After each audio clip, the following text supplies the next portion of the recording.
Hello everyone, this is JD from Benchmark, and today I'm going to show you how to move objects in MicroSurvey CAD. First, go up to the top and click Edit, and then move down to click Move.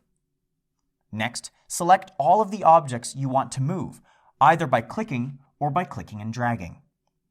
Then hit Enter. Similar to copying, you now have to click some point of origin, which I'll arbitrarily choose to be the vertex.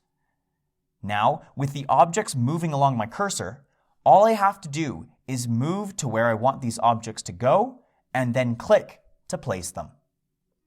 And that's about it.